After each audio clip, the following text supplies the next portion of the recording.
Here's the part that kills me about all this. Mm-hmm. Everything that I would love to be able to reference is gone. I know. Like Playland Not at the Beach does not exist It's anymore. gone, And yeah. it so sucks because it was so good. Yeah. It was so heartfelt. I mean, we'll talk about this. Okay, yeah. But anyway.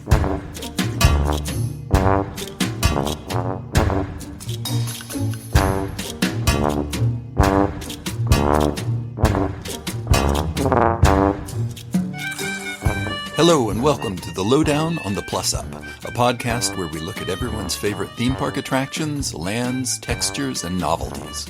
We talk in, over, about, and through our week's topic, and then, with literally no concern for practicality, safety, or economic viability, we come up with ways to make them better. My name is Kelly McCubbin, columnist for the theme park website Boardwalk Times, and with me, as always, is Peter Overstreet, University Professor of Animation and Film History in Northern California.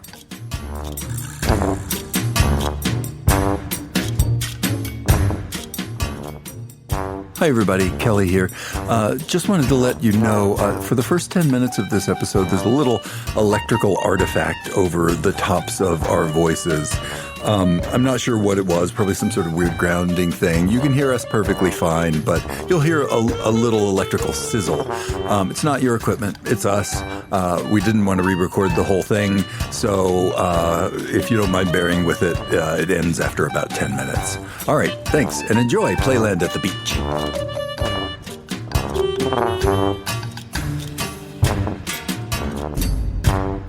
Hey, Pete. Yeah.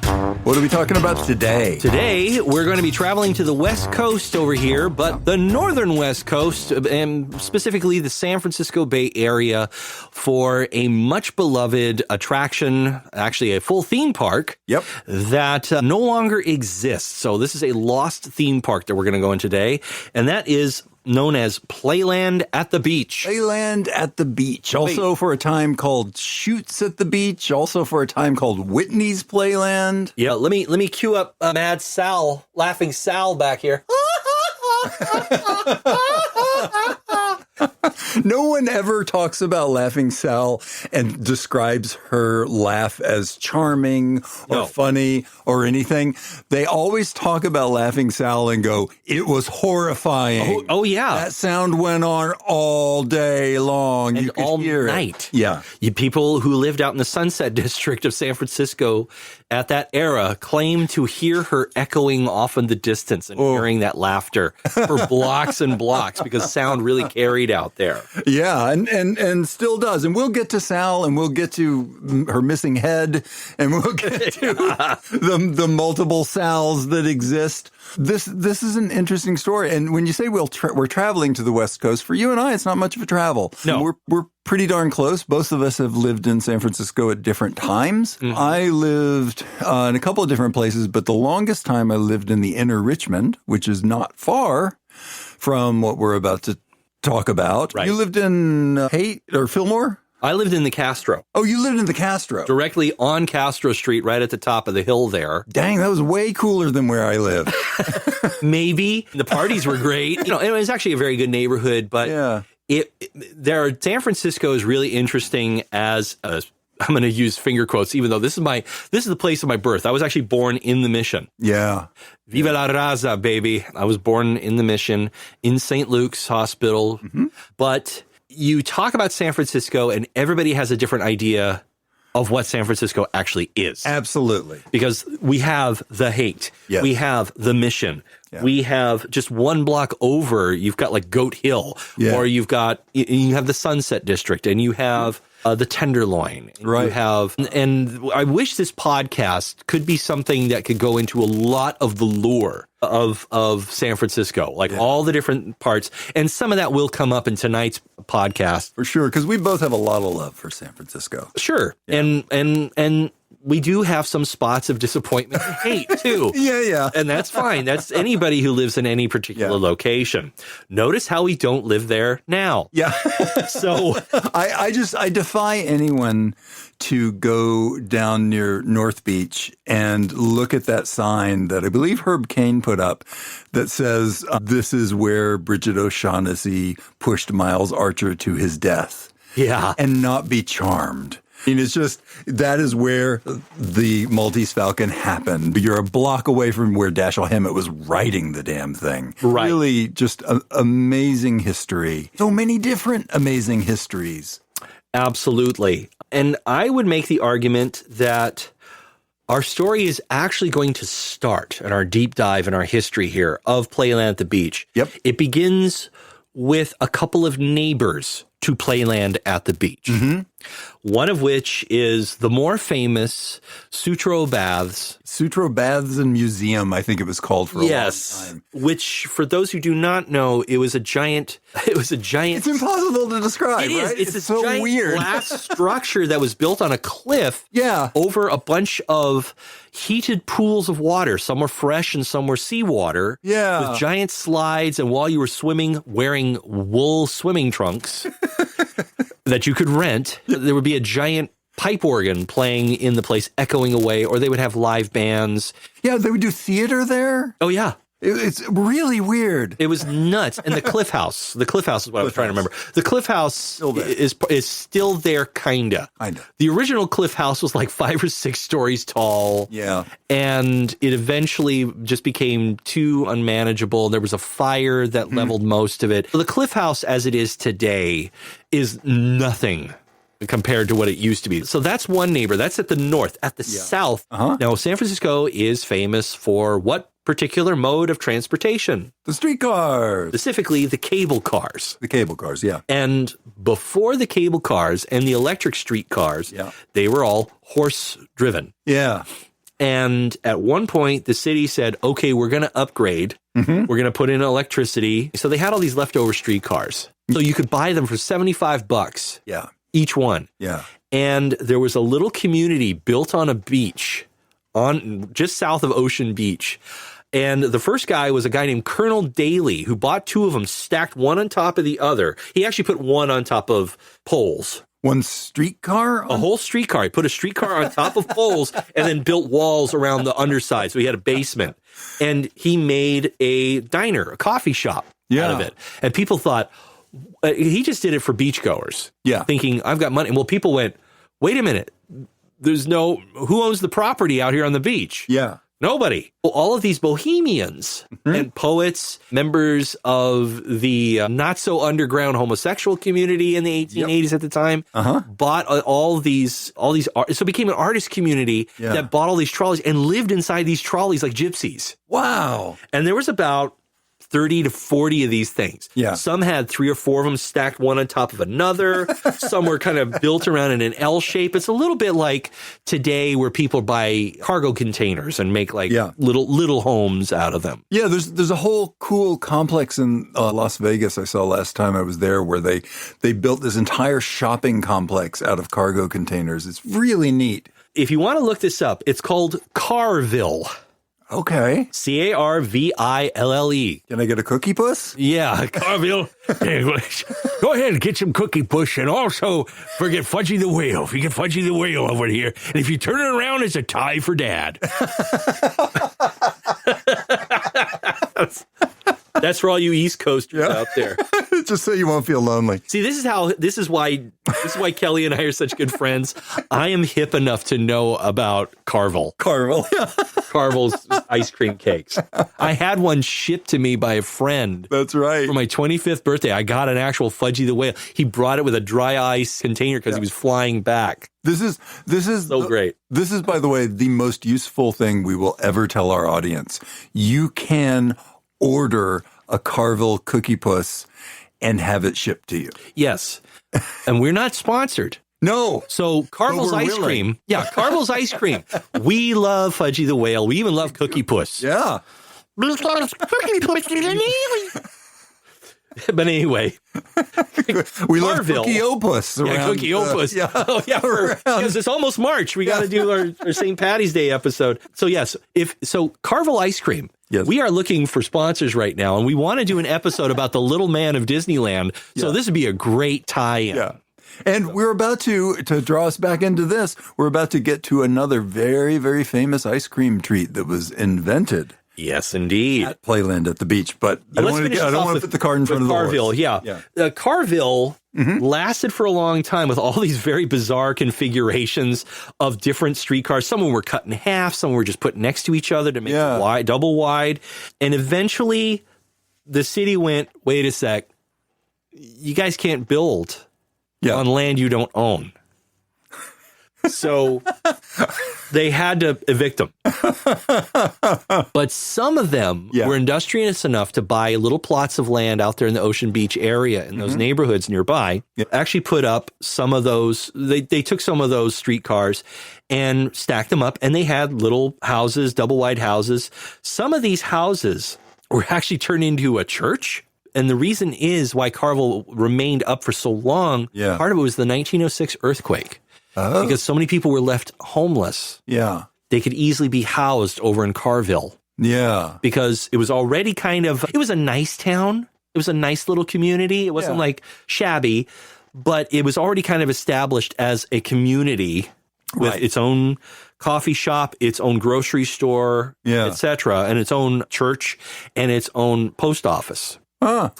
But the refugees from the 06 earthquake could settle there in tents, etc. But because of that explosion of population, that's when the city kind of went, dude, let's curb this a little bit. This is a disaster in the making. Eventually, they took the quote, car out of Carville. There was a church, it's the St. Andrew by the Sea Protestant Episcopal Church on 47th Avenue. Was one of this huge church that was made out of like 7 of these streetcars.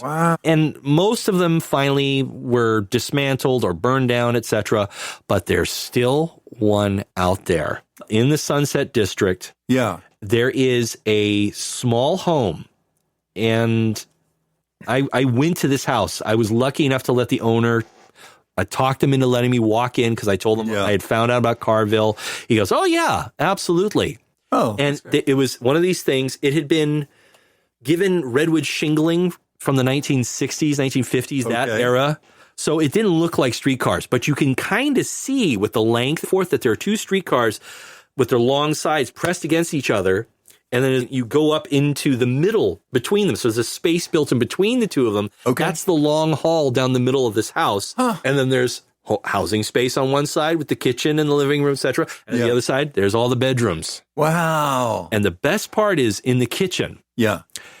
Right by the stove, there's still a bell. And if you can still pull this rope that leads up into the attic, and it still has the streetcar bell that you can ding, ding, and you pull it and it rings. That's so cool. So if you're out there in the Sunset District, look for this little, it's got a red front door and a red, garage door. And actually, if you want to see it, the address is 1632 Great Highway.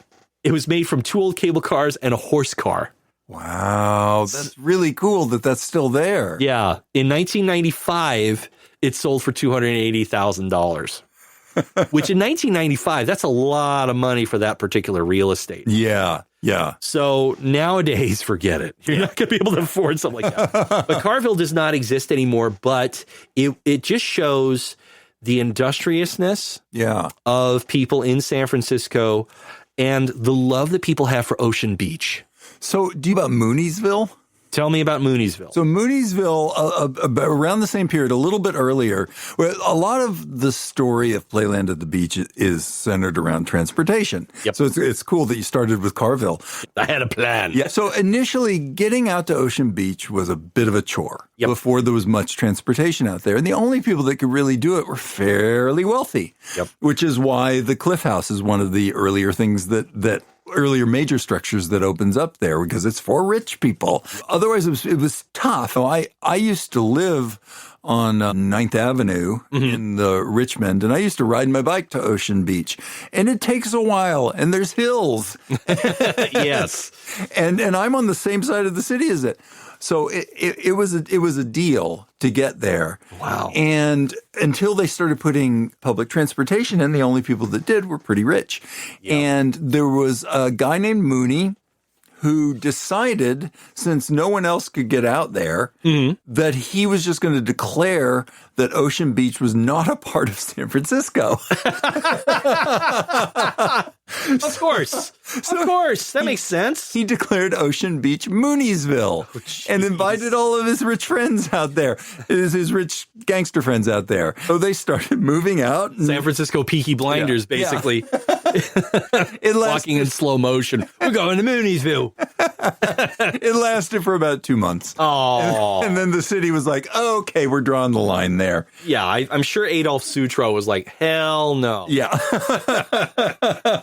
And so this kind of thing went on for a while where it was like, we're not exactly sure what Ocean Beach is. It's tough for people to get there. Yeah. But then transportation, as you just pointed out, starts making it out there. Yep. And it starts to become very popular. Yes, indeed. And tons of little concessions start popping up all around. And you've got the Cliff House there, you've got the Sutro Baths, and you've got all of these little things. Right. Some of them are weird little attractions. Some of them are kind of like gambling things. Some of them are restaurants. Evidently a huge, and this was true for most of the first half of the 20th century, a huge number of the food concessions out there were run by Greek Americans. That just was a community that kind of moved out into that area and said, this is what we do.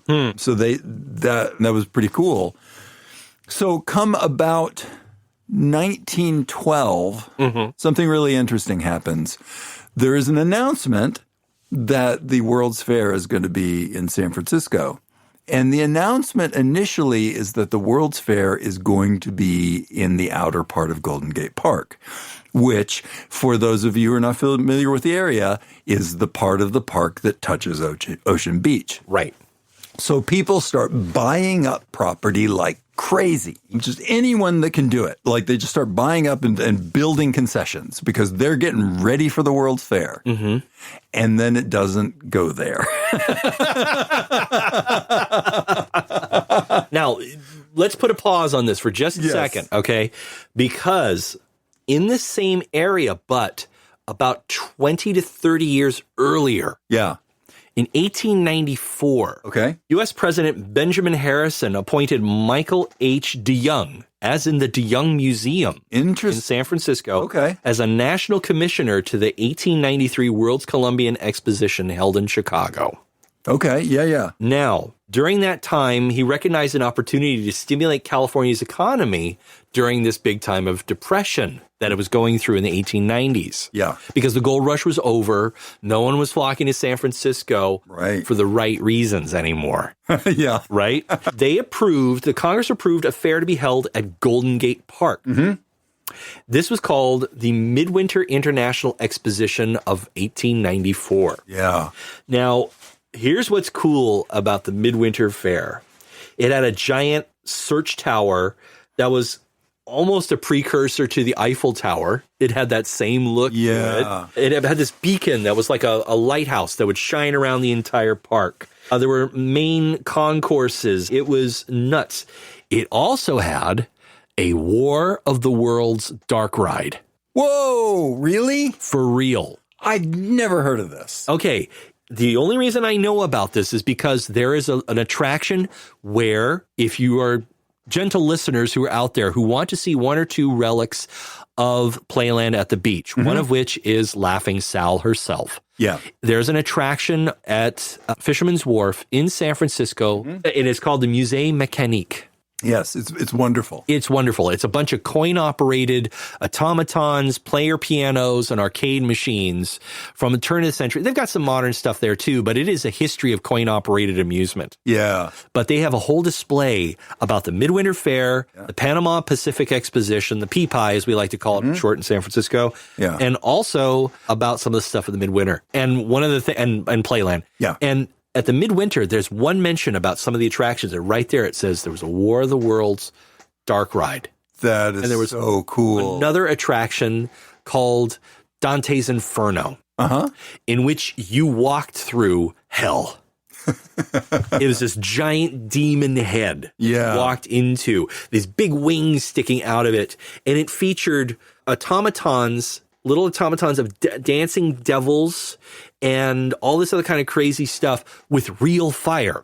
Whoa. So you can guess what happened to this attraction after about 8 or 9 months. Yeah. There are no because no one was going to take any flash photography on the inside of it. Sadly, we don't know what the interior looks like. Right. But by all descriptions, it's pretty much like the end scene of Mr. Toad's Wild Ride. They burned little braziers full of sulfur. They had people dressed up as devils, and they had like these little puppets of devils doing crazy things, all water powered. Yeah. Water wheeled. And it was an old mill style dark ride. Yeah. Same thing with War of the Worlds. It was the story of the War of the Worlds, the book, including a scene of the Battle of the Thunder Child, which is one of my favorite sci-fi moments ever. Yeah. And I'm like, I want to see that ride. I want to see the War of the Worlds ride at the Midwinter. But anyway, this was very, very popular. Yeah. And it was only around for 6 months, from January to July. Wow. And that was it. It was done.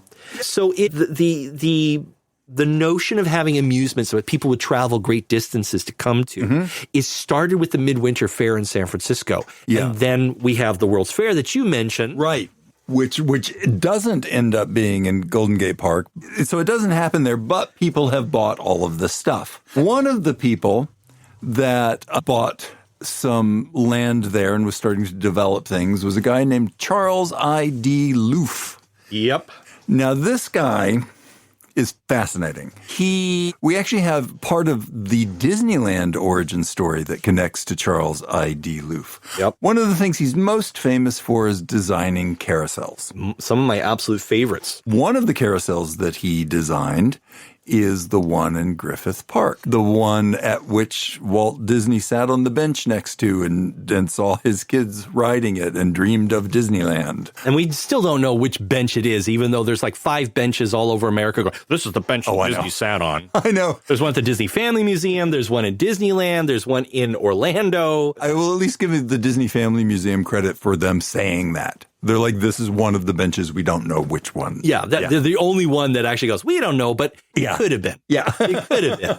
Maybe he he burned out his cigarette on this thing. You know what's interesting about Charles Looff is that he did menagerie carousels, which were unusual. And what a menagerie, I'm a big carousel nerd.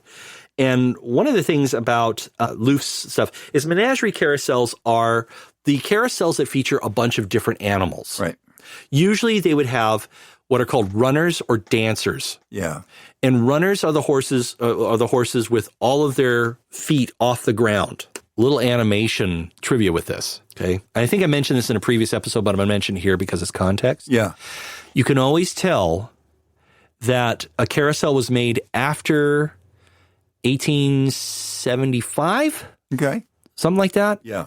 It's always after the 1870s when the horses who are running, when they're running before 1870, the carousel horses, their legs are fully spread to the back and the front. Yeah. Like they're jumping. Yeah, yeah. Because that's how people believed all the horses' hooves lifted off the ground while running. Until Muybridge? Until Edward Muybridge took his famous 12 photographs out, and thanks to Leland Stanford paying for this. Yeah. And then later on, you start to see the carousel horses where their legs are folded underneath them. Yeah. And runners. The prancers are the horses where their hooves, the rear hooves are attached to the floor, so they don't go up and down. Yeah. They're the ones, but those are usually the ones that are actually the most decorated because they're stable and they can be grounded. They can be much heavier. Right. Prancers are usually the ones that you see with lots of big suits of armor and stuff on. Looff is interesting. So he developed early carousels at Coney Island. Mm-hmm. The Santa Cruz Beach Boardwalk carousel that is still there now, the one with the ring toss, that's a Looff carousel that he designed. Yep. He designed this carousel. It was actually called the Looff Hippodrome because the carousel was inside the building. Yep. But he designed it for San Francisco's Ocean Beach in 1906. Yep. Guess why it didn't go there initially? Right. The great earthquake of 1906, and it was waylaid. Yeah. And it went to the nearest possible city it could go. Seattle's Luna Park. And Looff hated it. That's from what I understand, Looff hated Luna Park. Yeah. He hated it there. Well, and it eventually came back. Yes, it once did. Things stabilized and people were starting to move back in. They were starting to move into the Ocean Beach area with concessions. Yep. And about 1914, his carousel returned to, or it made it to where its original destination was, which was Ocean Beach and what was originally going to become Playland. Is that Looff? I'm showing him a picture of. He's showing me a picture. Oh my God, those are the craziest. He's got the greatest whiskers mustache ever. Yeah, mustache, but it's kind of not. It's Yeah, it's his sideburns just come off down to his neck. It's crazy. Anyway, so that's Looff. You know what happened to this? To this carousel? Huh. So after Playland closed, which Yeah. we'll get to in a little bit. Yeah. After it closed in 1972, it went oddly to Roswell, New Mexico. For quote unquote restoration. I don't know. It was there for a while. Then it went to California's Shoreline Village, and where it is right now, it is in the Yerba Buena Gardens. Oh, That is the Playland carousel that Looff designed. It's in the Yerba Buena downtown Gardens, San Francisco. downtown San Francisco. You can go ride it today. And if you hear like strange transmissions coming out of some of those animals, you can thank Roswell, New Mexico. It's weird because the horses all have these weird triangular shaped heads. We don't know. really like these menagerie animals. Thank you for letting us ride it. Hello, Cox. Looks like a giant fried egg. We are delighted. There's only one guy down there. Where did everybody go?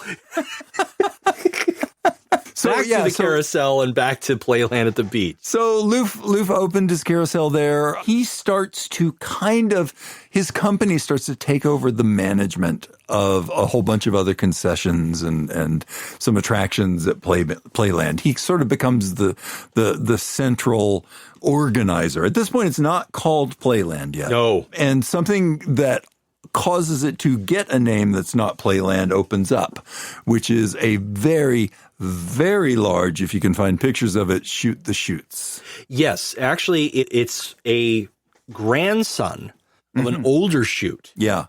The older chute, which was on Fillmore and Turk Streets in San Francisco. Oh, huh. It was originally built in 1894 to coincide with the Midwinter Fair. Mm-hmm. And it was built by this adventurer and like crazy guy from Ireland named Paul Boyton. And it was Paul Boyton's water chutes. And it is the most dangerous looking thing I've ever seen in my life. It looks crazy. It's got this massive 3-story building at the top of a tower that you get into. And there are these boats that go up on a track and then circle around inside of a train. And then this hook pulls them up to the top of this hill. Yeah. And then it just lets you go. And you go down this waterfall, but it's not on a track. No.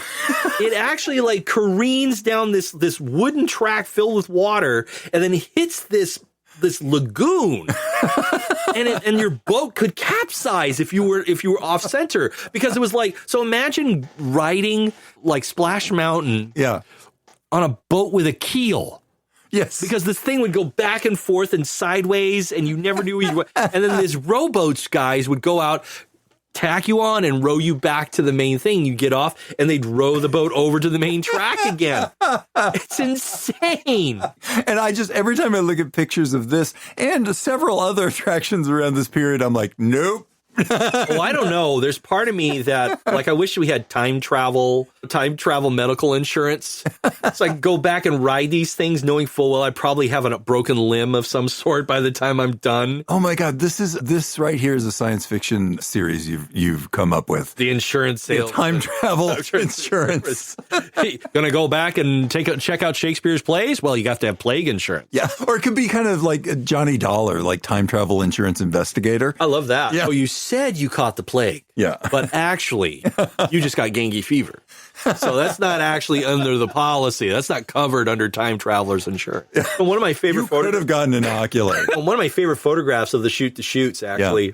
And by the way, the original Chute to Chutes were not powered by any sort of cable or chain operation to get them up the hill. Well, they did just pull them up. Yeah, the boats had to be pushed up by a dude dragging this boat uphill by hand with a staircase next to it. And then he's like, all right, everybody get in. All right, get off. That was like the earliest version. Like, now you go. Go. It wasn't until later of like earning enough money from the thrills of careening down this dangerous path. But my favorite photograph is this photo op in which they put a boat right in front of the ride somewhere on land. So this is great, like side-by-side comparison. Yeah.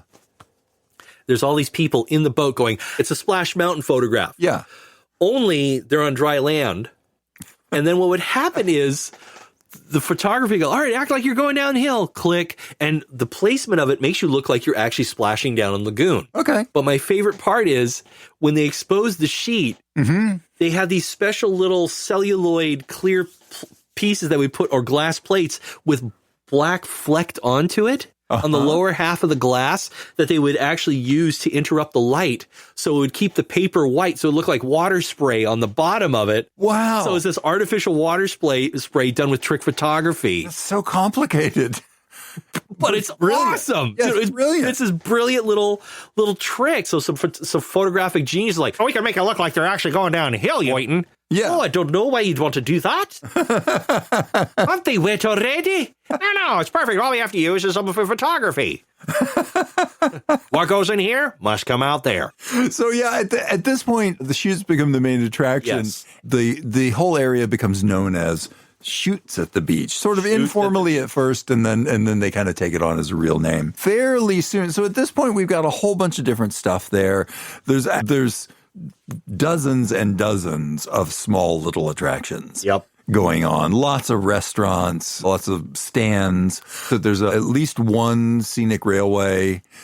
Hold it. Yeah. I'm sorry to interrupt you. I just learned a majorly sci-fi geeky moment. Okay. Boynton, the guy who created the original Chutes Yeah. and Boynton's Chutes, he actually came up with a diving suit, a rubberized diving suit. Whoa. That he had a patent on. Yeah. That was featured in Jules Verne, naming it directly, Boynton's diving suit. Wow. In his book, Tribulations of a Chinaman in China. Huh. As a lifesaver for the hero and his three companions. Wow. So Boynton was actually immortalized by none other than Jules Verne. Wow, that's amazing. Isn't that cool? It's really cool. That's right up there with Tigger inventing the artificial heart. Somebody has to. That's full of springs. How else are you going to get through those move those blood vessels? Yeah. That's true, right? Paul Winchell was the first person to actually patent an artificial heart. Are you kidding me? No, I'm not making that up. He really was. I did not know that. It was nothing that was ever actually, because he had a medical degree as well as being the voice of Tigger. That's all right, Piglet. So much if you have a cardiac infunction. We can get an artificial heart installed. Oh, no. Piglet has a DNR. It's all that bacon I've been eating. Oh, no. So, Piglet, why are you eating bacon? Shut up, Pooh. that's how you get mad cow. So he did some of the things though that were in his design did get used in the first artificial heart. That's wild. So yeah. Anyway, we've totally gone down a cul-de-sac here. Okay, back to Playland at the beach. The big thing that's about to happen Yes. is there is a roller coaster that is built in Oakland, California, across the bay. Huh. It is a very large roller coaster. It is called the Big Dipper. Looff says, I want a Big Dipper. He had Dipper envy? He had Dipper envy. He's clearly making up for something with those mutton chops. So He's compensating. So there's a little bit of a controversy here. Looff in later years claimed that he designed the roller coaster that was about to go in at Playland at the beach, which he also named the Big Dipper. But he probably didn't. It seems like he hired a company to do that. He did, however, design the Giant Dipper down in Santa Cruz, which is still there and is one of the greatest roller coasters ever. I love that ride. Yeah. And if you want to know what that's like, for those who've never been able to go to Santa Cruz, just watch The Lost Boys. Yeah, there you They go. actually do an onboard camera, first-person viewpoint of some of the twists and turns on the Giant Dipper. It's also featured in The Sting 2. Oh, yes. Yeah. Absolutely. Because, everybody saw that. All you Mac Davis fans. Hey, now, Jackie Gleason was in it. Oh, yeah. I got no complaints about either of them. It's got to be, give me a Dr. Pepper and make it fast. Oh, let's just call it the mid-season replacement Sting. So It's the Darren Zing. yes. Sting, yeah, sorry. Oh, man. Okay, anyway. So the Big Dipper, Playland's Big Dipper. Big Dipper opens. It's massive. Yeah. This is a huge roller coaster. This is like 1921, 22 that they opened this thing. When you see pictures of that, your jaw drops. Oh my God. Yeah. This is several blocks long. It is. It is almost it. I think the best comparable one.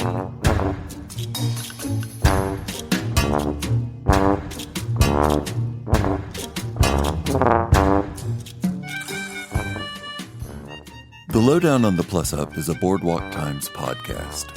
At boardwalktimes.net, you'll find some of the most well-considered and insightful writing about the Walt Disney Company, Disney history, and the universe of theme parks available anywhere. Come join us at boardwalktimes.net.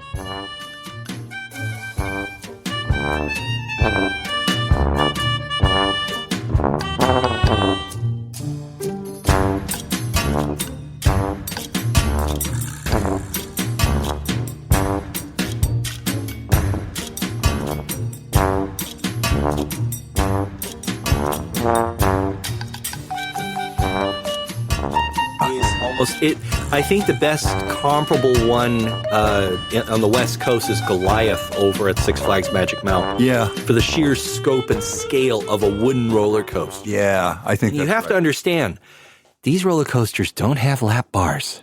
No. They have handlebars that you hang on to, but when you go down some of those things, you will actually kind of get airborne a little bit. Yeah. People got their arms, legs, hands, fingers broken on roller coasters at this time. Yeah, at least the Big Dipper had a surprisingly good safety record considering. Yes.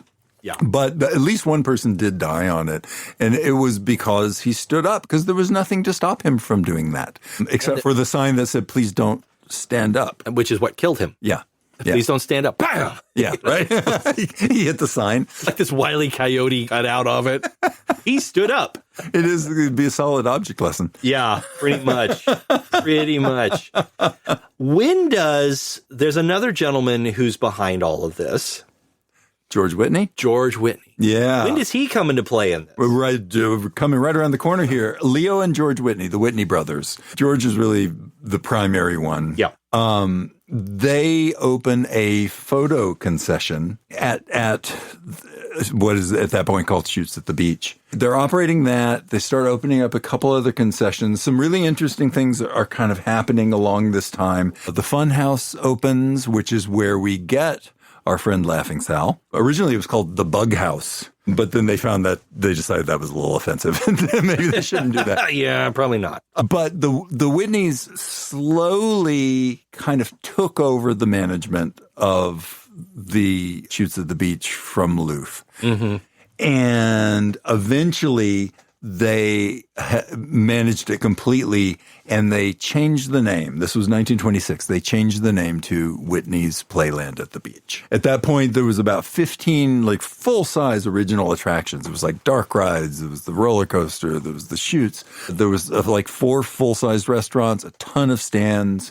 It was really starting to take off. Public transportation was getting out to Ocean Beach, so a lot of people were going there. Mm-hmm. And this is interesting. This is the first time that we are going to run into a character that we have run in before that is not a major Disney Imagineer. Wait, Jay Stein? No, I'm sorry. Because we're gonna hit Rolly Crump and we're gonna hit Bob Gurr and we're gonna hit all the Claude Coates a million times, but Here's where we run back into our old friend Laurie Hollings. Oh, okay. Laurie Hollings from Frontier Village. Please go back and have a good listen to the Frontier Village episode to hear a lot about the fascinating dude that was Laurie Hollings. Oh, yeah. Hollings, who has come up through, he was born in South Africa. He and his family moved here. He kind of started education and then was like, I don't need it. So he became a set designer for the San Francisco Opera. He became a taxidermist, working on the gorilla displays at the California Academy of Sciences. Which were terrifying. Yeah. He seemed to have been briefly part of Willis O'Brien's team working on King Kong. Yep. He is about to... He did the giant head in King Kong. Oh, okay. There are close-up shots in which Kong eats a villager or he's grimacing. It's euphemistically known as the burping head. Yeah. Because there's this big close-up and he's like, ooh, ooh, ooh. And he's doing this kind of crazy grinning face at the camera. And that's what Laurie Hollings did. That's what he worked on. That's what he was known for working on. So he's in around the time the Whitneys take over, he's hired. It's unclear what he was hired to do, but he seemed to be kind of a jack of all trades and be pretty talented. But One of the most interesting things about Laurie Hollings and Playland at the Beach is that most of the photos that we have of Playland from the 20s and 30s were taken by Laurie Hollings. Wow. When we look at these, Pete and I were looking at this the other day, there's a book that came out called Playland at the Beach, The Early Years, and there's one called The Golden Years too, and they're well worth taking a look at. Many, if not most of those pictures are Laurie Hollings pictures. Wow, that's cool. Yeah, we would not nearly have a record that we do have if it weren't for Laurie Hollings. And he's going to come in and out of these stories a lot. He joins up around the same time that the Whitneys are taking over, and this is where Playland starts to really come into its own. Yeah. It moves into the late 20s. They invent one of the greatest ice cream treats of all time is invented there. The It's It. It is my favorite ice cream goodie. Yep. So how that happened was, the story goes is that someone had the brilliant idea of making this ice cream cookie, put it together, and somebody said, what is this called? He goes, I don't know, it's it. It is what it is. What do you want from me? Just eat it. Pay me my 5 cents and eat it. And to this day, you can get It's Its. You can actually have them like Carvel's ice cream cakes. Yes. And by the way, It's It Corporation, we're looking for sponsors, so if you want us to advertise It's Its, trust me, I'll do it just for free samples. That's how much I love these dang things. To quote the great Jerry Garcia, we've been selling out for years, just nobody's buying. So for those who do not know what an It's It is, an It's It is a scoop of originally vanilla ice cream. Yes. Between 2 large oatmeal cookies and then dipped in chocolate. Crispy chocolate. Yeah.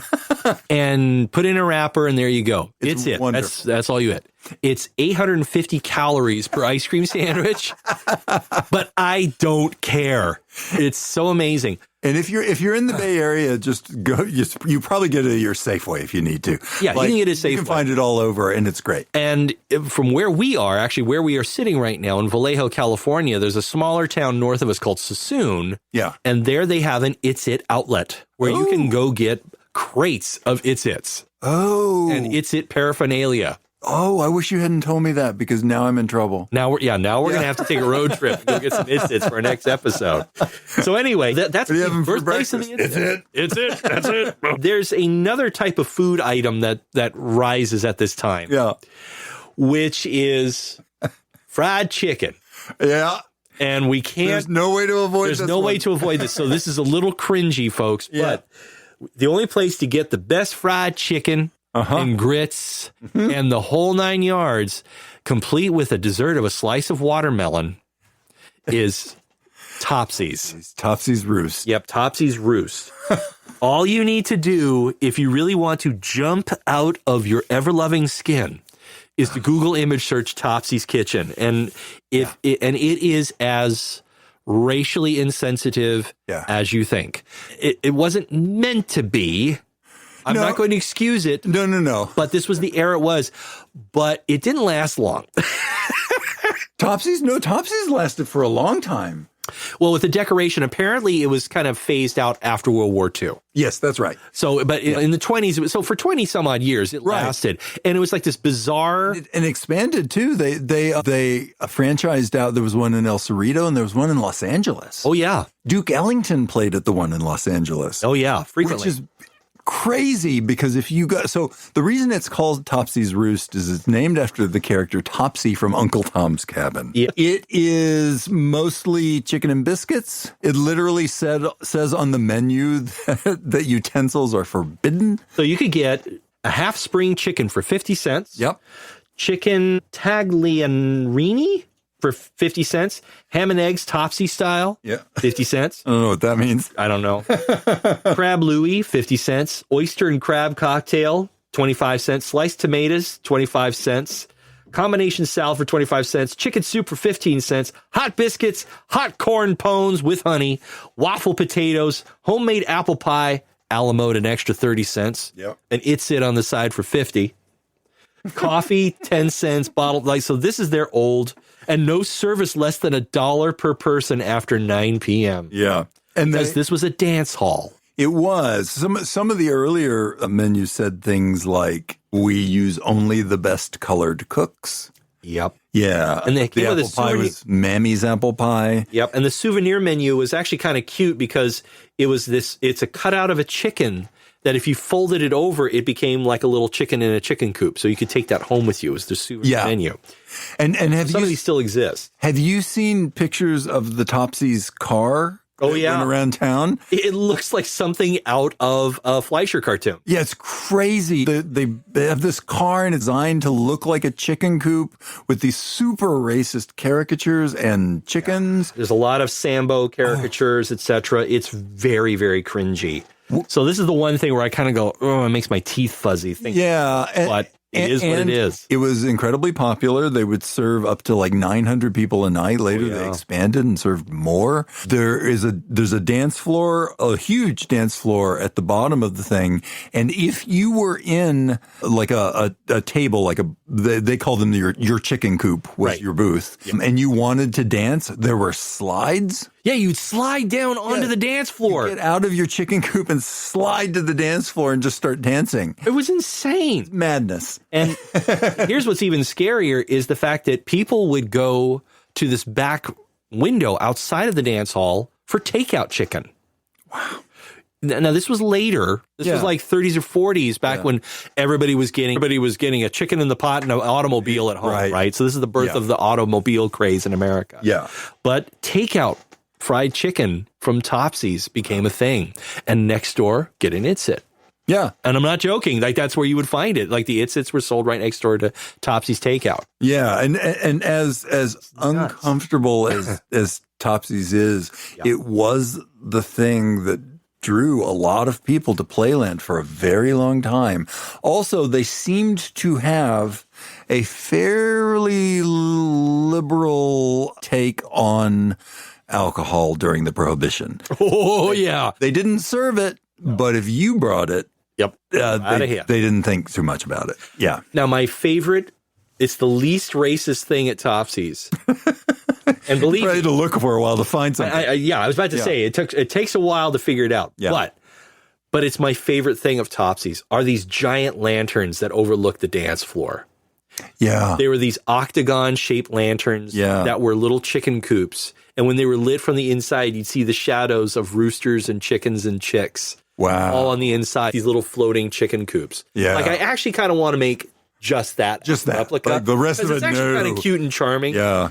But the rest of it is so, oh my God. And do you know what Topsy's became when it closed? It became, and this is post-World War II. Seaside Dance Hall or something like that? No, it became briefly for like a year a skating rink that was partially owned by Art Linkletter. What? Yeah.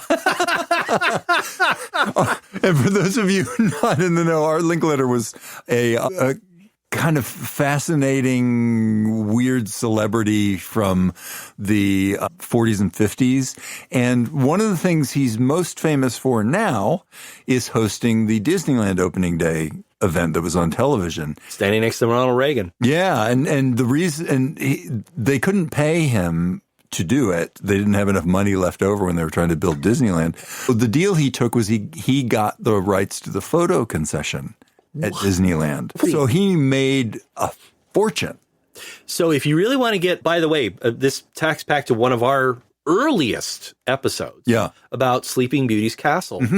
That episode actually opens with Art Linkletter talking to his kid. Like, what are you most excited to go see? The castle. So there you go. Okay, quick little deep dive history thing about you mentioned roller skates, so I got to talk about them. Okay. We're going to go way back for this one. This is the 18th century, late 18th century. Okay. The industry for making automatons. And this will lead us to one of the most famous automatons actually at Playland. Yeah. But automatons are moving figures. They move on their own, whether they're clockwork and later electric or hand cranked. Right. These are figures that appear to be little creatures or people that do things on their own. Some draw, some paint, etc. Yeah. Now, the reason why a whole industry was built up on this was because of the trade between Europe and China. Because Europeans would travel over to China looking for silk, looking for tea and for spices, and they would show up to all of these big wealthy Chinese dealers over on the coast of China. Yeah. They would say they'd be from France or from Belgium or from the Netherlands, and they would say, "Hey, we've got tons of gold. We want to buy your stuff." And the Chinese dealers would say, "We've got gold. We don't need you." One of them was trying to do a deal with a tea salesman, and his watch went off. He had an alarm. And the alarm was a little feather and wooden bird that popped out of the watch and went, "Ooh." And then the Chinese dealer's like, "What is that?" And he goes, "That's my watch." Yeah. Want to see it? Yeah, set it off again. And he was so enchanted. He goes, "I'll give you whatever you want. You give me your watch." And the guy said, "Okay."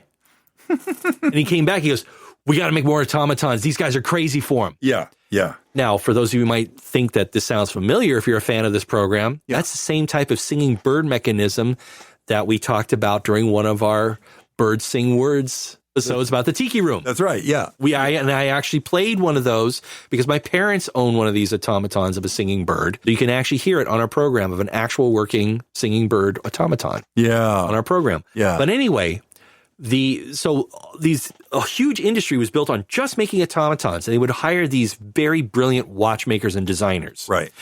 Now, you might be thinking, where's he going with this? Why is he talking about this? We were just talking about roller skates. Well, one of the greatest automaton makers was a guy who was from Belgium, and his name was John Joseph Merlin.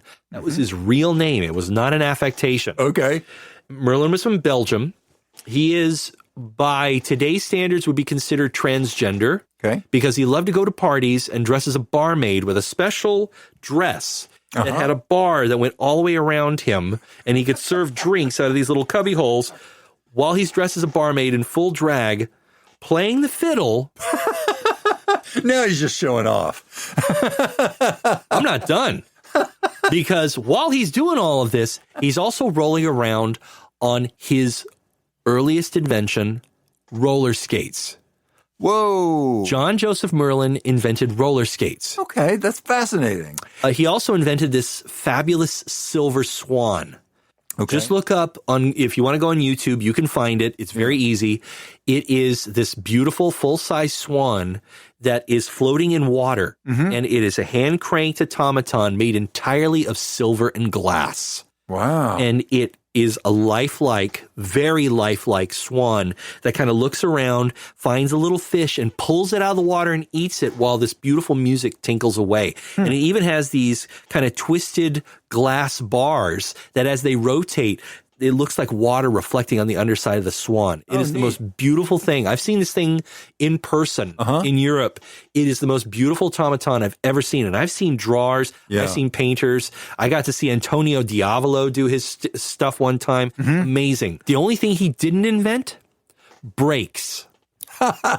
Because there's a famous account in which he was performing at Buckingham Palace as a barmaid, and he smashed into a 10,000-pound mirror at the end of a hallway, smashing it, destroying his fiddle, and wounding himself grievously. Oh. So, yeah, not so smart. Yeah. So anyway, that's my little thing about roller skates. That's my deep dive on roller skates. That's amazing and fascinating that the one kind of automaton-like figure that we're talking about, Laughing Sal, is advertising a place with many mirrors. Yes, it is. Yeah. that is why I mentioned it. Because it's a great way to get. So let's talk about, when was Laughing Sal introduced to the park? Do you know? Yeah, I believe she came in with the Funhouse or the Bug House in 1924. Wow, there it is. Yep. And the Bug House. And one interesting thing about Laughing Sal is that there were many, many Laughing Sals, dozens. They were produced by a company called the Chicago Toboggan Company. I have no idea how you get from toboggans to Laughing Sal. Chicago or Philadelphia? I thought it was Chicago, but I could be wrong. I'm seeing Philadelphia Toboggan Company, the PTC. Okay. They were known for making they are the world's oldest existing roller coaster manufacturing company in the world. It's from Germantown, Pennsylvania. Yeah. And it subcontracted the old King Cole paper mache company of Canton, Ohio. And that's why Mad Sal is made out of paper mache. Original Sals were made out of paper mache. Okay. The figure stands at 6 feet 10 inches. Yeah. So she's huge. Almost, Kelly's taller by an inch. Right. But they're huge. Yeah. And they're terrifying. Oh, God, they're terrifying. Don't Google it if you don't want to sleep. So the Laughing Sal that went into the Funhouse at Playland at the beach, they had two of them. Yes. And because they tended to malfunction from time to time, so they needed to have a backup. But the primary one stayed there for pretty much the entire run from 1926 to when Playland closed in 1972. Yep. She was there. When they closed it down, she was still in the window, and they were going to take her and move her somewhere. But there was a whole lot of chaos when Playland closed, and by the time they got there to move her, someone had stolen her head. Oh, jeez. So Sal's head was missing. They had... Oh, God, all day long. All day long. Yeah. The laughter was actually recorded on a giant wax disc. Huh. And that's how it played. It was actually off of a wax disc that was on a loop. So it would play over and over and over again, this long. And it is scratchy. It is tinny. Yeah. And you could hear it from blocks because Playland was open from noon to midnight. Yeah. So you'd be out near Ocean Beach and you could hear... off of the distance. So what happened to the head of Laughing Sal? I keep saying Mad Sal because there was a show at a Dickens Christmas fair called Mad Sal. Yeah. So I make this mistake a lot, but it's Laughing Sal. So the two Laughing Sals that were at Playland, the backup one went to the Museum Mécanique. Yep. And that's the one that's there now. And you can make her laugh. You can go there and do it. There's some confusion about what happened to the other one, but some part of her is at the Santa Cruz Beach Boardwalk. Mm-hmm. It may be that they actually got the head and reconstructed a body for it, or it may be the other way around. It seems very unclear. But some part of the main Laughing Sal is now at the Santa Cruz Beach Boardwalk, sitting outside Neptune's Kingdom. Oh, wow. Yep. Yeah. There are many, many references of her in popular culture. There are. She's in the film The Princess Diaries. Is she? Yep. 2001, there's a Laughing Sal appears in The Princess Diaries. There is a Laughing Sal appearing in the 1950 film Woman on the Run during the closing scenes filmed in the Ocean Park Pier. Yeah. There is the opening scene of the 1951 version of M that also shows Laughing Sal at the Ocean Park Pier. There's a 1951 version of M? A non-Fritz Lang version. Yeah. Yeah, there's a lot less pedophilia in that one.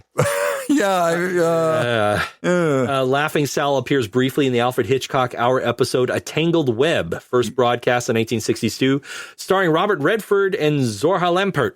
There's an episode of Perry Mason, an episode of The Magician with Bill Bixby. Laughing Sal is immortalized for all you Harold and Maude fans. She's in Harold and Maude. Yeah. She was made a subject of a cartoon strip of Zippy the Pinhead in 1998.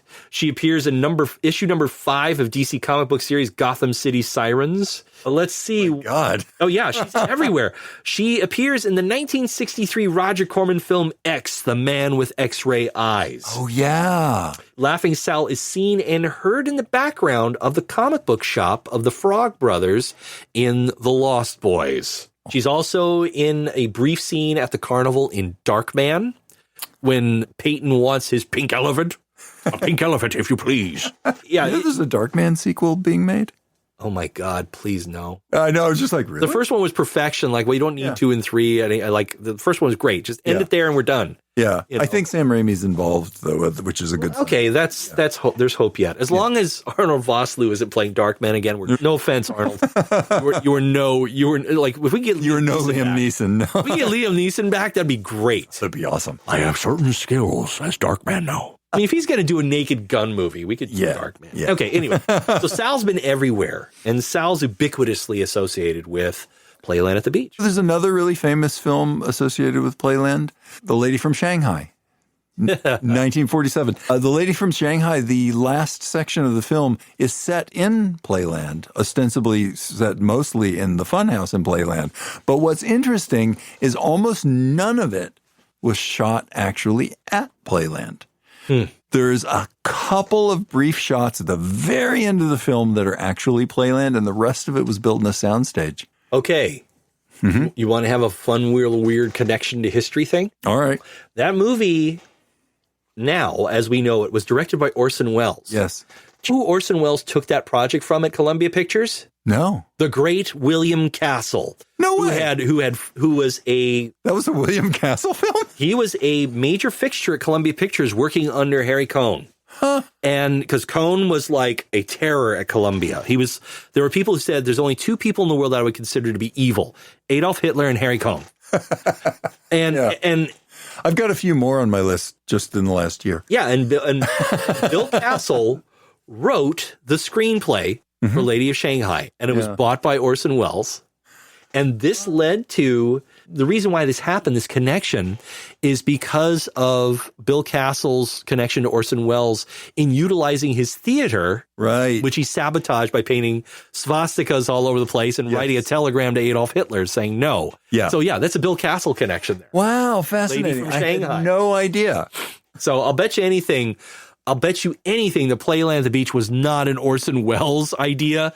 That smells like Bill. Yeah, it smells like Bill Castle. Smells like but I'm guessing what is Wells's idea was that they barely used Playland at all and they rebuilt it all in a soundstage. It is interesting, too, if you go look at pictures from Lady from Shanghai and compare them to actual pictures of Playland at the time, so 1947, they did an amazing job. Oh, yeah. They did a really incredible job. It looks great. Yeah, absolutely. It does. It actually looks better than Playland. Sadly, yes. So this kind of coming into World War II, before we get to World War II, I want to ask you about something because I'm fascinated by this, but I don't know anything about it, and I'm hoping you do. What is the deal with the game Fascination? I don't know, but it's fascinating. You know what I'm talking about, right? I do know. So the game of Fascination, it's weird. It's skee ball. But there's gambling. And Keno, because so this has everything to do with the Playland at the beach Midway. Yes. And the Midway had a lot of the usual carnival games of trying to knock over punks with a baseball. It was knocking over kitty cats. There was a place called Babyland where you actually knocked over babies with a baseball. Not making that up. That's not a joke. That really has happened. Which is kind of cool. No, I'm joking. But the Midway, apparently you could accept the prize, which was usually like chalkware, like Kewpie dolls. You know what chalkware is? Yeah. Chalkware is like Randotti skulls. It's basically plaster Paris with an enamel coating. Kind of cool tchotchke stuff. Yeah, they're cool. Yeah. But when you have them, you don't want to do it again. Yeah. But instead of taking the prize, you could win the big prize if you're really good at it. Yeah. And you take the money equivalent of the prize. Oh. So that was their way of making it a gambling game and getting away with it in California. That's interesting. So when I first moved to San Francisco, which was 1991, I was baffled by this place smack in the middle of Market Street. Right.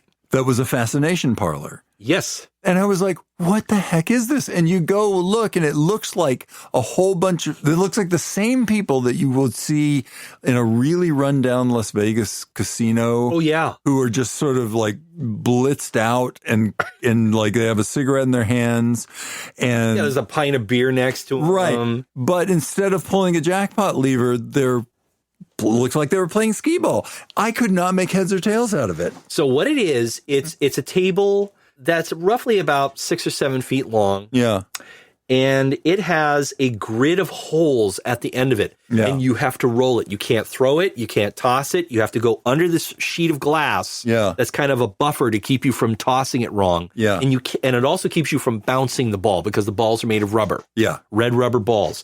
And what it is, hard rubber balls. Yeah. And you're given a certain amount of balls and you put money on the glass. Uh-huh. To say, okay, I'm going to play this game. Okay.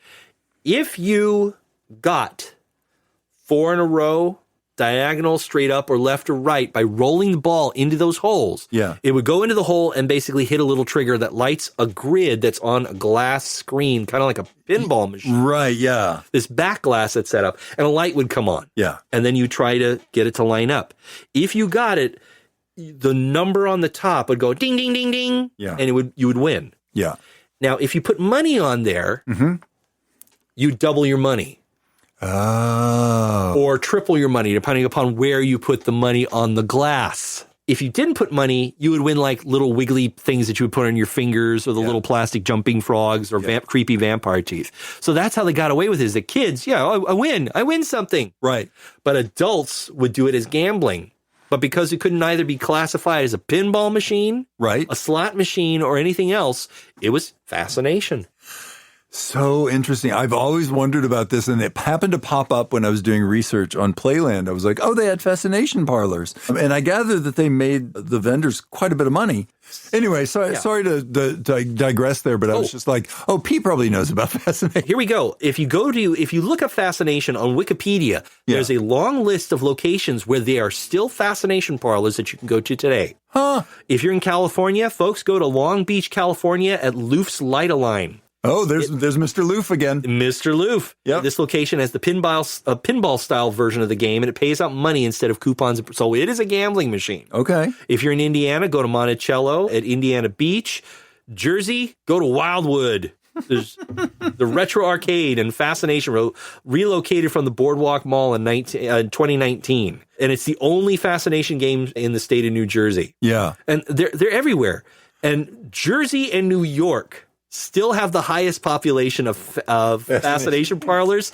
There's like 12 in New York and about 10 in Jersey. Yeah. Isn't that wild? That's crazy. So yeah, it's very old fashioned. If you really want to feel what it was like to be on a boardwalk or be at one of these amusements in the 20s, go play Fascination. It feels old and you feel yourself get older. Yeah. Yeah. Like you can feel yourself start to look like Ernest Borgnine as you're playing it. It's pretty amazing. Okay, anyway, that's enough about Fascination. There. So back to Sal really quick, because she was really, really important at a very important location at Playland, which is the Funhouse. Mm-hmm. And the Funhouse had some insane stuff in it. Yeah.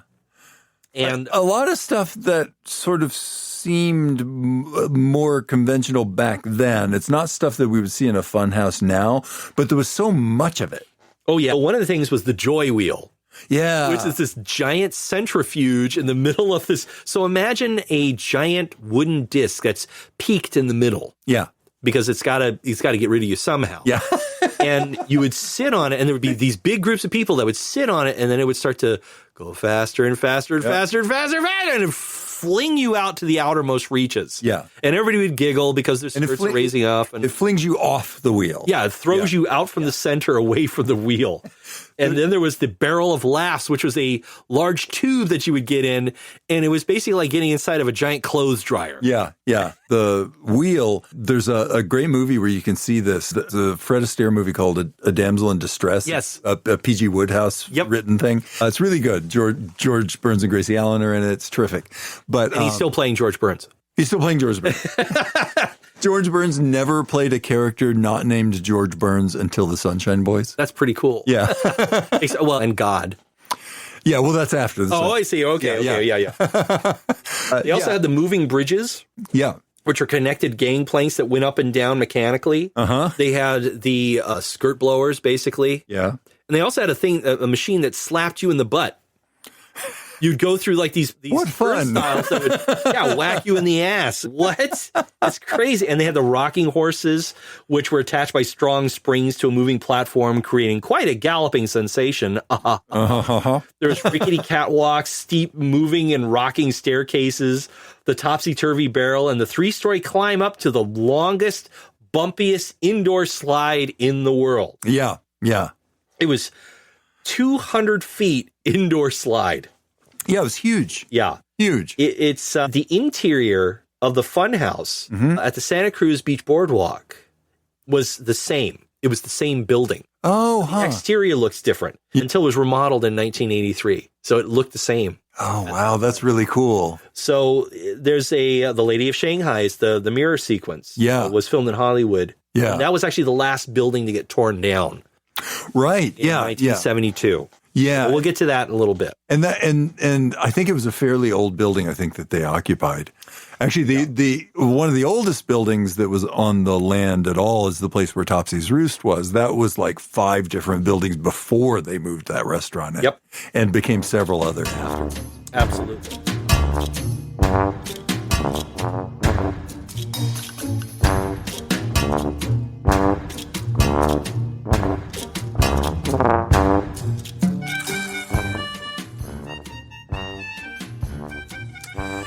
Hey everybody, this episode is coming out right around the 3rd day of February in 2026, and I just wanted to wish everyone that ran what may be the last ever Disneyland Half Marathon last weekend a hearty congratulations. I've done it a number of times, and I really wished I could have been out there with you. Great job, guys.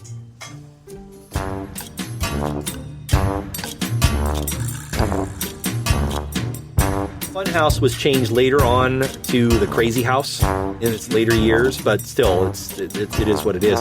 Let's talk about some of the rides. Yeah. So leading into this, as we move into World War II, Playland starts to become more and more popular. This is for a lot of reasons. One reason is because we were in the war, a lot of sailors were stopping in San Francisco, and officially there was no drinking on the Midway. So what would happen is that the commanding officers would say, boys, you're going on leave. Might I suggest Playland? Because they were hoping they wouldn't get too wrecked and have to be picked up by the MPs or anything. Of course, it was incredibly naive because you could get booze. Of course. and just because there wasn't booze on the Midway, like across the street, you certainly could get plenty of booze. You could bring booze into Topsy's. Anyway, but so popularity started to really grow because a lot of sailors were starting to go there. And there was the fallout from the 1939 World's Fair on Treasure Island. Yes. So the Whitneys were smart. Mm-hmm. The Whitney brothers would buy at dips. So when things started to kind of slack off and businesses started to struggle, the Whitneys would buy them. So the Whitneys started buying up Playland. By 1948, so after the war, the Whitneys owned all of it. Wow. All of it. They eventually owned the Cliff House. Wow. So there was a saying that they owned everything from Golden Gate Park to Seal Rock. Wow.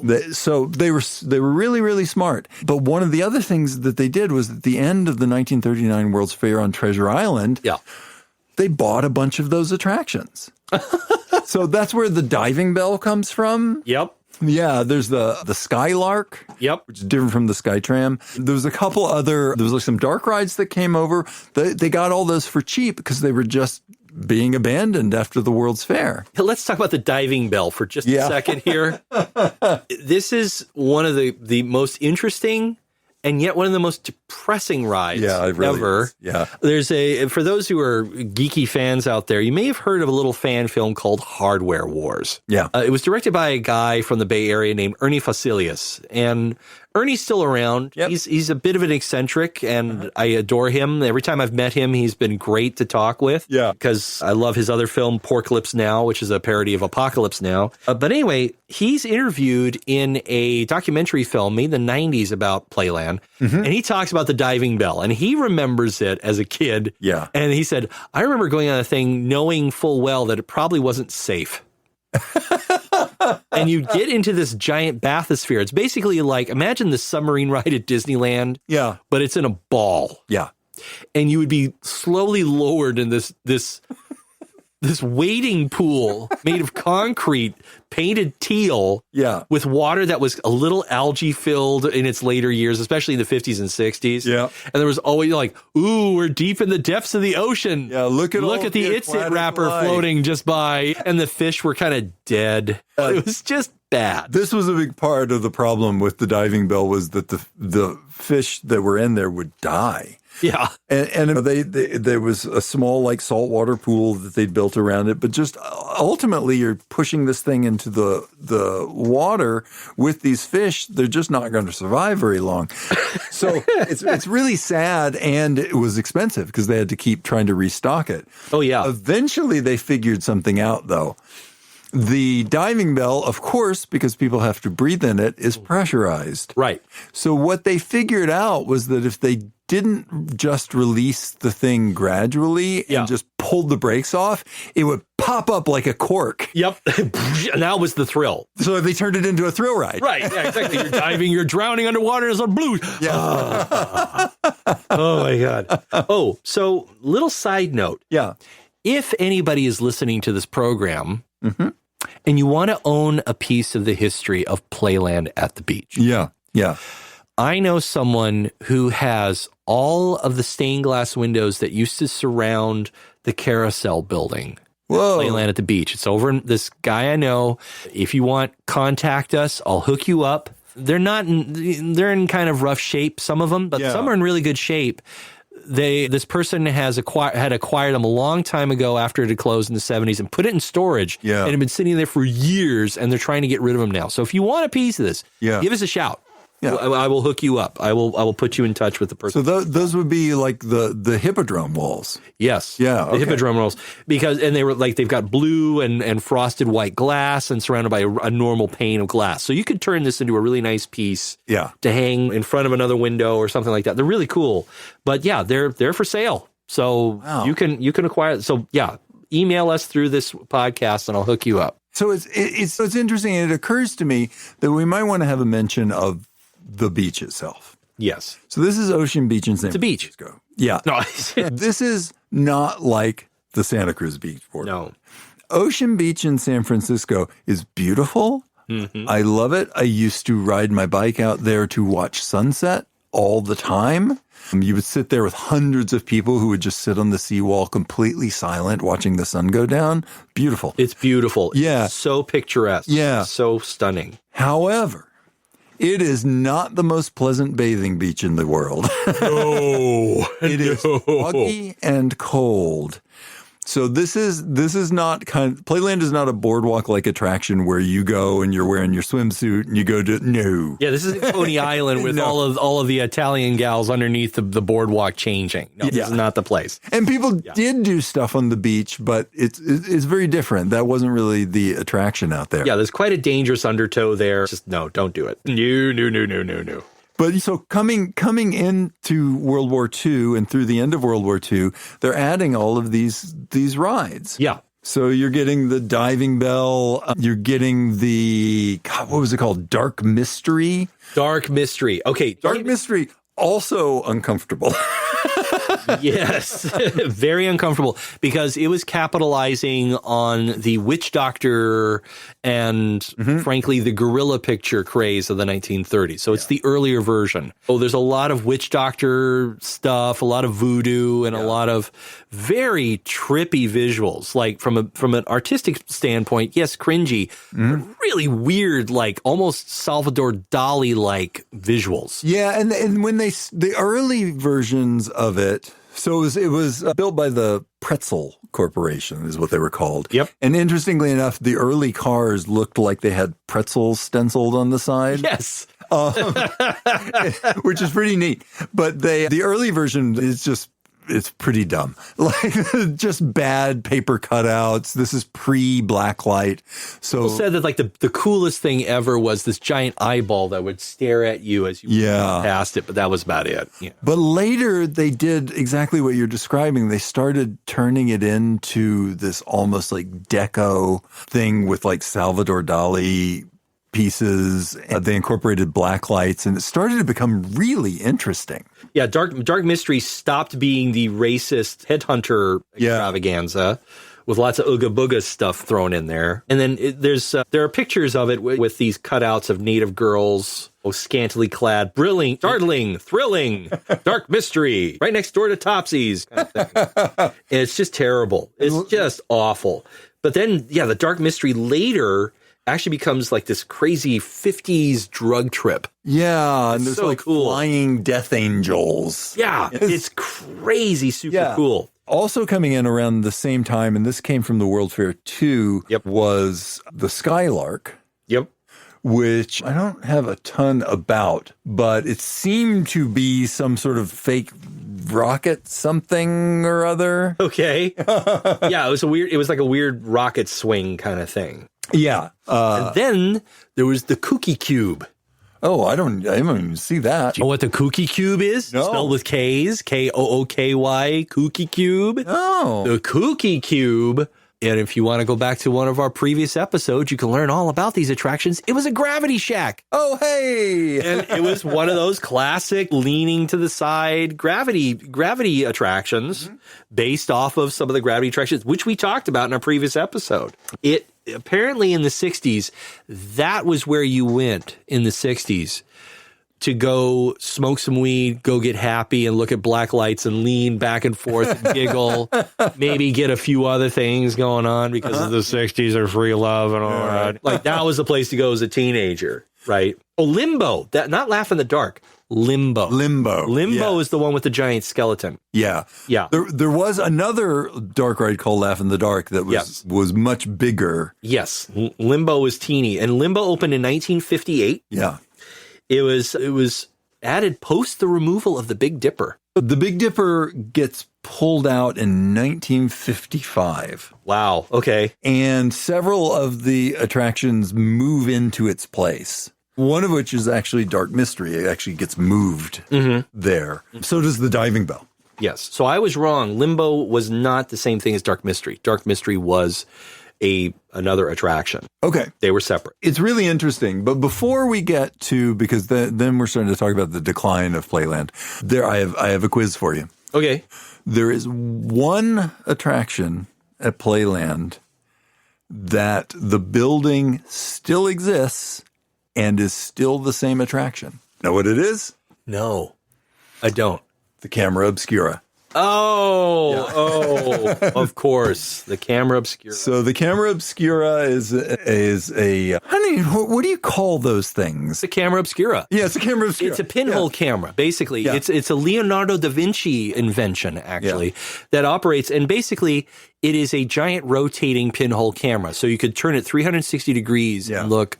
These days, it's out by the Cliff House, and you can see the vistas of the ocean. Yeah, which is kind of where it was, but it was sort of considered an adjunct to Playland. Yeah. It's an example of duck architecture. Yep. So duck architecture is a building that is designed to reflect the thing that it does. Yep. So originally the Camera Obscura building was designed to look like a ship because the image you saw on the giant round disc was the ocean. Right. And that was the projection screen, basically, of the pinhole camera. Right. And then later it was redesigned so that the building looked like a camera. Nice. And that is still what it is. That is so cool. Yeah, it became part of the National Historical Registry. So it is oddly more protected than the Cliff House itself. Yeah, oddly enough. Yeah. Yeah, sadly, the Cliff House keeps like, well, now it's closed, now it's open. Now it's closed, now it's open. Yeah. Yeah, it's really wild what has survived and what hasn't. By the 60s, that's where we're going to get to here. Okay, wait. Before we get to go ahead. I'm sorry. Quick thing. So early 50s. Yes, early 50s. Walt Disney shows up at Playland to ask the Whitneys about how they run their business. Because he's thinking about opening something. So he talks to them. They give him a whole bunch of advice. He's interested in what they're doing. They end up sending 2 people with him to help design Disneyland. One of them is George Whitney Jr. Employee number 7. Really? Working at Disneyland. That's cool. Yep. And the other one, Laurie Hollings. Nice.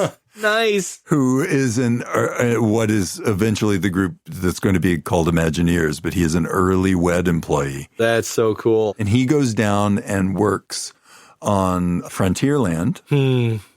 Wow. Stays there for a little while. Wow.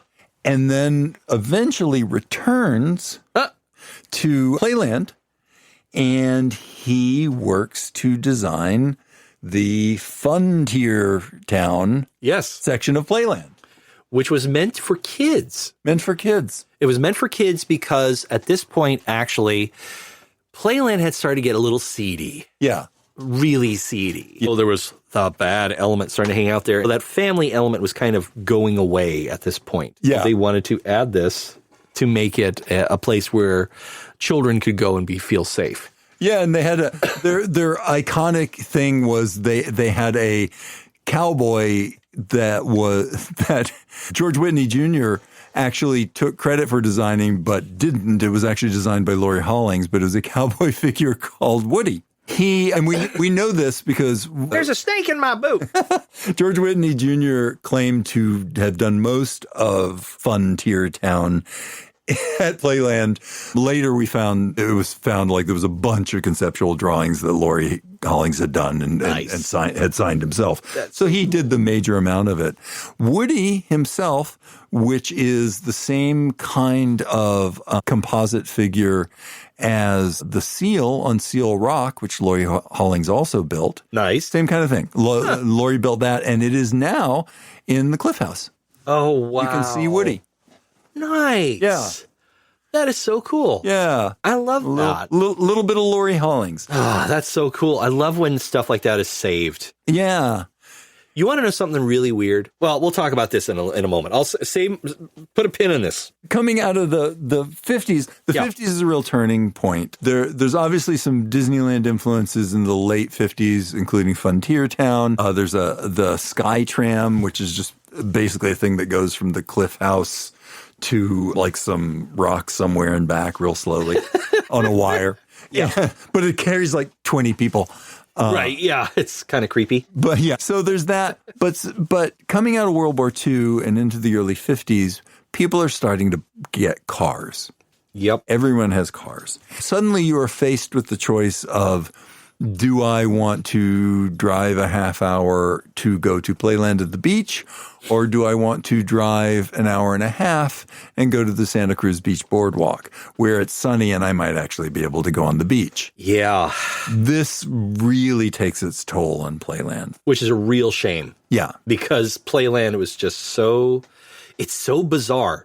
Yeah. Like, you ever watch like old Scooby-Doo episodes or like old 60s and 70s like Batman comics or Batman cartoons? Yeah. And the Joker inevitably sets up his lair in an old abandoned funhouse. Or look out, Shaggy! There's a funhouse. It's got a ghost in it. A ghost.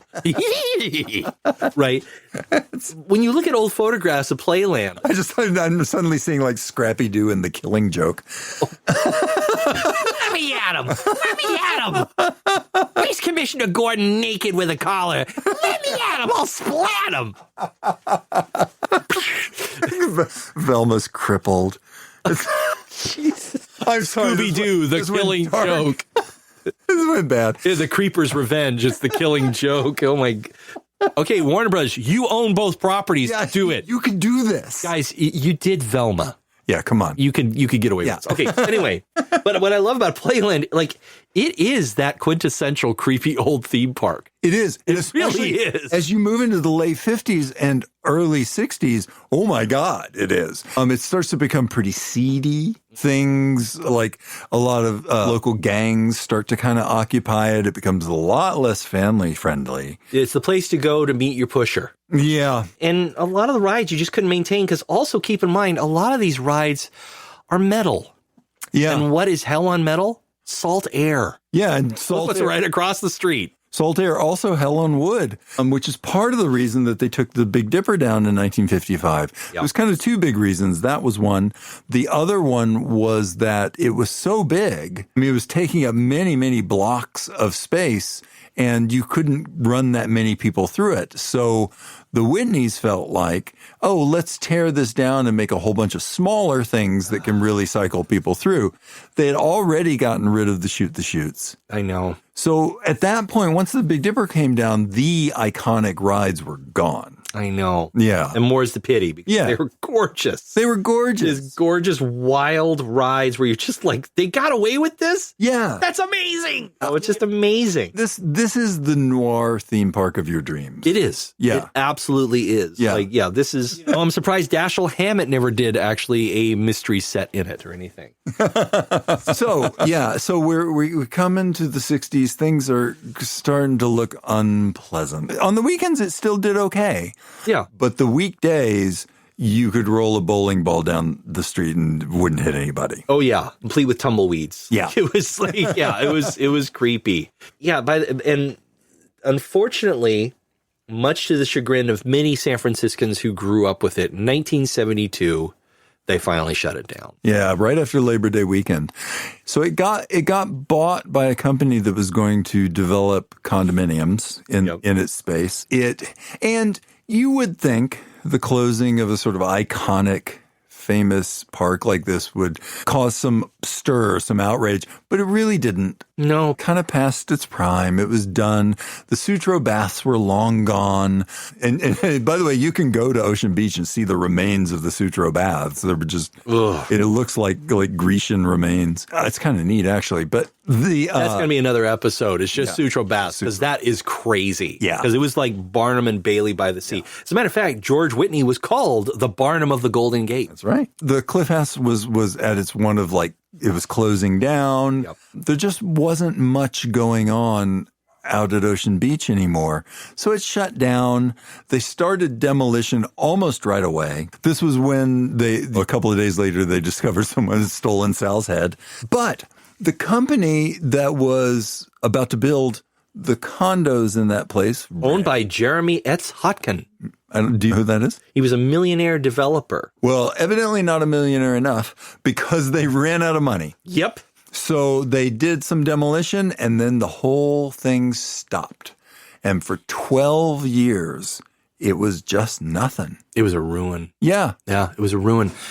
You want to know who actually put in a bid to work on those condominiums? Who? A certain James F.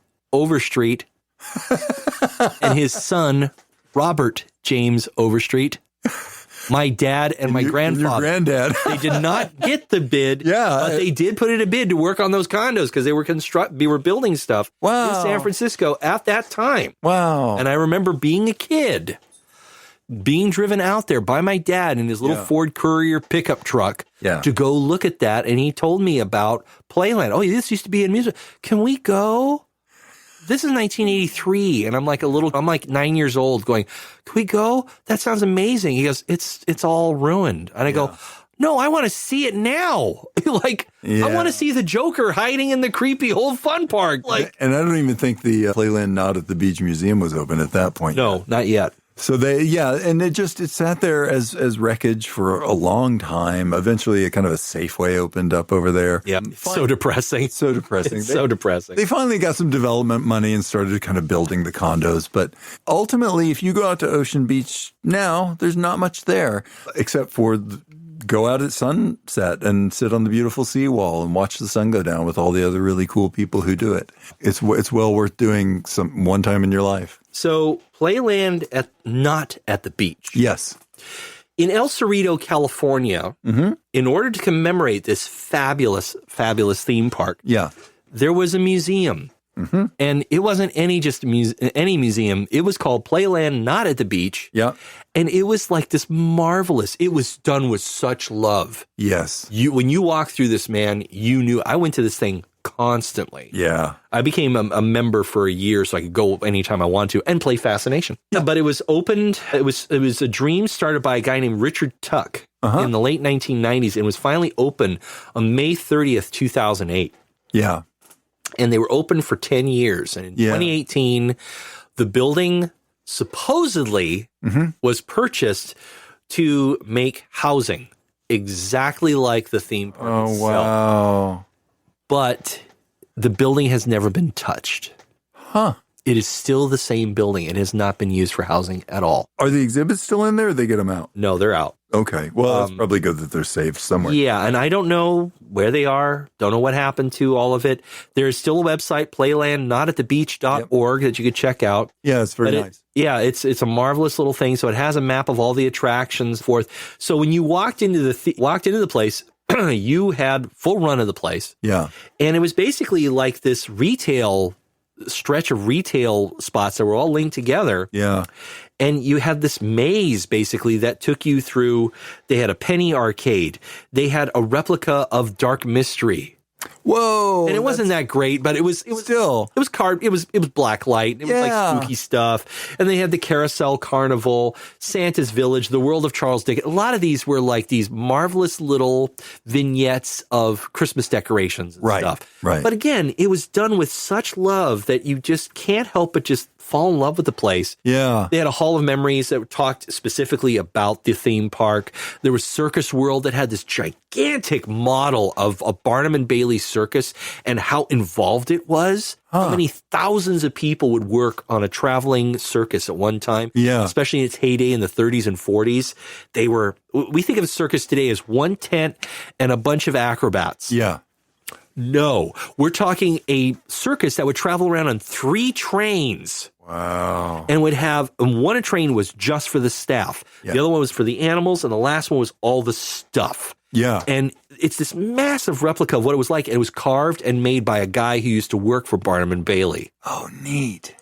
And he was a roustabout. He was one of the guys that would actually pound the stakes into the ground with a giant hammer. Yeah. I still have my roustabout hammer. Oh, wow. That I bought. And it was from a Barnum and Bailey roustabout guy who retired in Gilroy. And I bought it from him at a garage sale. He goes, yeah, that's an actual Barnum and Bailey roustabout hammer. I went, what? And it's got the big metal rings, thick iron rings around the tips. So great. I use that whenever I play the Joker as my prop. It had a pinball hall. It had a fascination parlor. Yeah. It had it was just, and they had a laugh in the dark. And my favorite was a sideshow gallery. Yeah. And they had a bunch of gaffs and gags that would be in a sideshow. Yeah. And they had a whole section about the genius of Walt Disney and the park's influence on him. Yeah. They had a thing about Sutros. I love that the Walt Disney thing, this two-way influence, like the Playland influenced him, and then in return, like Laurie Hollings and George Whitney Jr. brought things back from Disneyland to Playland. Yeah, exactly. Yeah, they liquidated everything. Wow. In September 15th, 2018, they had a public auction, and they sold all the memorabilia? Everything. Wow. So it literally, all that stuff, the collection of Richard Tuck, Tim Sauer, and Frank Biafor, assisted by many, many dedicated volunteers, it just got sent to the 9 winds. Yeah. All that's left is on the wind is the sound of Laughing Sal. Yeah. Over at Musée Mécanique. That's it. So if you really want to get a feel, though, if you really want to get a feel for what it felt like, Yeah. the closest thing, there's 2 places that you can go to this day that give you the closest approximation. And if you really want to if you're from out of California and you're coming here, make a trip of it and either start in Santa Cruz and work your way north or start your way in San Francisco and work your way south. Yeah. But go to the Musée Mécanique over on Fisherman's Wharf. I forget what pier it is, but it's out there. It's easy to find. Bring 20 to 40 bucks. Yeah. They still have the old change machines, and you get 20 bucks. You get a big handful of quarters, and you go from machine to machine. Go all day long. I can be there all day long. And they've got some marvelous machines there, some of which are almost 200 years old. Yeah. They're fantastic. Yeah. And then the Santa Cruz Beach Boardwalk, obviously, because you can ride the Giant Dipper. You can ride. They used to have a fascination parlor there as well, but it is gone. It is now turned into like a beach ball sales point. Actually, let me add a couple stops because there's 2 other things.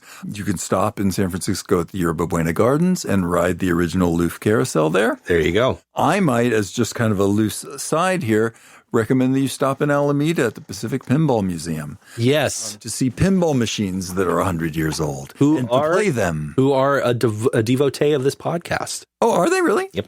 Oh, I love those guys. Yeah. Pinball Museum, we love you. Time. Yes, the Alameda Pinball Museum, the Pacific Pinball Museum. Pacific Pinball Museum.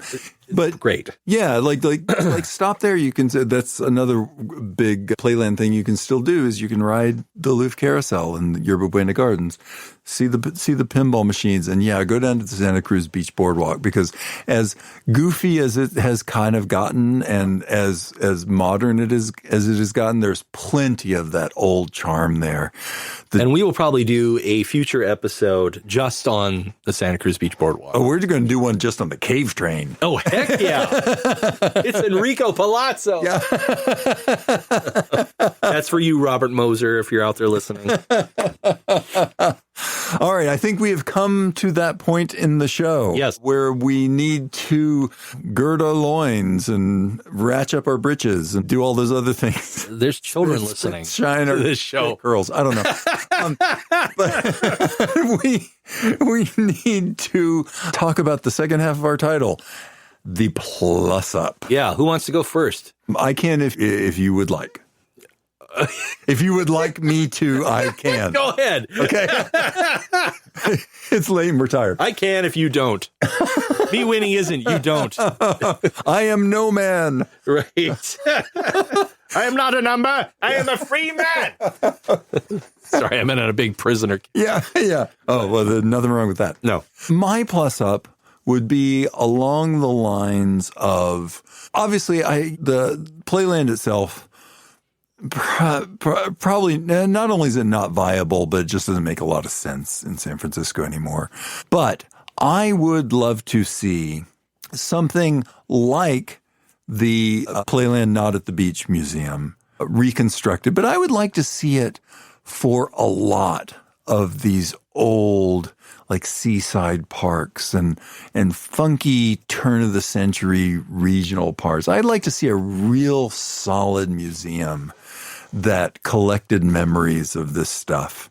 Like really, really put them all together so we could see this side of America, this side of Americana. Really, really preserve, try and give people a sense of what it was like to go to places like that. So that would be my plus up. Let's build us a big museum, a little bit like the Disney Family Museum, but specifically devoted to these kinds of amusements.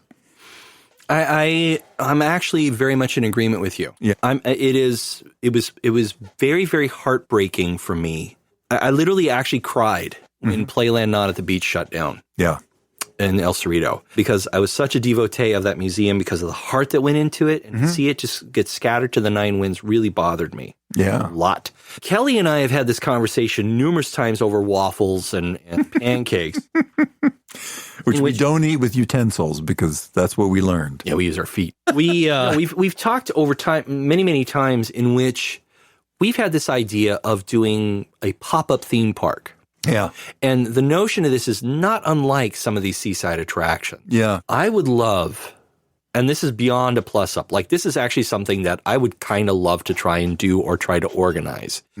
I would love to try and find a nice warehouse space, 5,000 square feet somewhere and build a Playland homage, like you were talking about. Yeah. Where it's not just, you could have museum stuff, but it is very much like, come and play.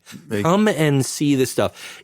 Even if it is like amateurs putting, and again, made with all these artists. There's so many artists out there that do Burning Man. Yeah. Especially here in the Bay Area. Yeah. Artists are being starved out of the Bay Area, and giving them a centralized location for them to play in. Yeah. And giving them a central goal to contribute to, I think could be fascinating and really cool to actually have like a little miniature dark ride. Yeah. And let's do Dark Mystery, only the non-racist version. But no, and do some, have a flea circus, come up with ways on how to simulate some of these things so that people can enjoy, like what Kelly was saying with his plus up of knowing what it was like to have that kind of homemade feel of entertainment, safe but fun, and from the heart, because we talk about all these theme parks like Universal and Disneyland, and we talk about Six Flags, and we talk about all these bigger parks with lots of money, but there's something about the kitschiness of these smaller amusement parks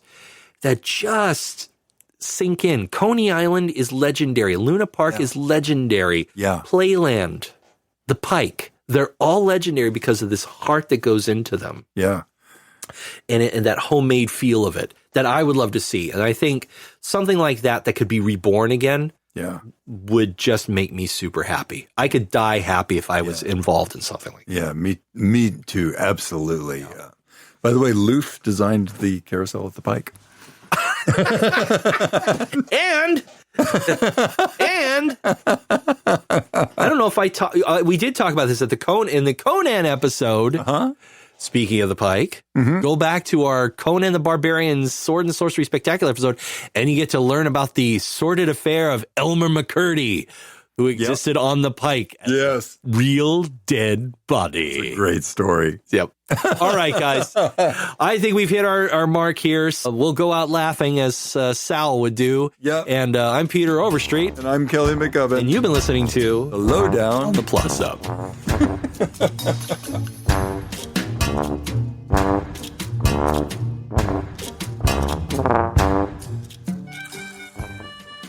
We hope you've enjoyed this episode of The Lowdown on the Plus Up. If you have, please tell your friends where you found us. And if you haven't, we can pretend this never happened and need not speak of it again. For a lot more thoughts on theme parks and related stuff, check out my writing for Boardwalk Times at boardwalktimes.net. Feel free to reach out to Pete and I at Lowdown on the Plus Up on Blue Sky, Mastodon, Instagram, and all the other socials. Or you can send us a message directly at comments@lowdown-plus-up.com. We really want to hear about how you'd plus these attractions up and read some of your ideas on the show. Our theme music is Goblin, Tinker, Soldier, Spy by Kevin MacLeod at incompetech.com. We'll have a new episode out real soon. Why? Because we like you.